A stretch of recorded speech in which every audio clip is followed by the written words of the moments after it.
আসন্ন এশিয়া কাপকে সামনে রেখেই তৈরি হচ্ছে নতুন এক মোড়ক। ভারত না খেললেই কি এশিয়া কাপ হবে না? সম্ভাবনা কতটুকু? এখনও আনুষ্ঠানিক ঘোষণা দেয়নি ভারতীয় ক্রিকেট বোর্ড বিসিসিআই। তবে ভারতীয় সংবাদ মাধ্যম ইন্ডিয়া এক্সপ্রেসকে বিসিসিআইয়ের একটি সূত্র জানিয়েছে, এশিয়া কাপ থেকে আনুষ্ঠানিকভাবে নাম প্রত্যাহার করে নিতে চলেছে ভারত।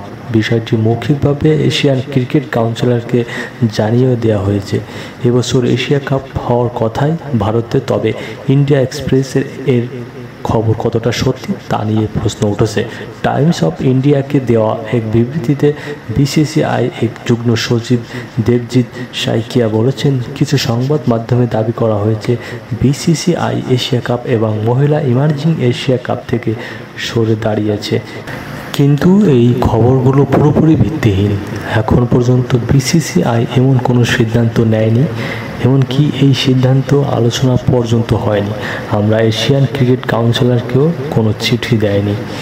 সাইকিয়া এটা স্পষ্ট করে জানান যে যখনই এনএসিসি সংক্রান্ত কোনো সিদ্ধান্ত নেওয়া হবে সেটি আনুষ্ঠানিকভাবে সংবাদ মাধ্যমকে জানিয়ে দেওয়া হবে। সুতরাং বাস্তবতা হচ্ছে এবার এশিয়া কাপ হবে না, এটা এখনও বলে দেওয়া যাচ্ছে না। আবার একই সঙ্গে এটাও সত্য, ভারত পাকিস্তানের এই রাজনৈতিক টানাপোড়েনের মধ্যে এশিয়া কাপ না হওয়ার সংখ্যাটা যথেষ্ট রয়েছে।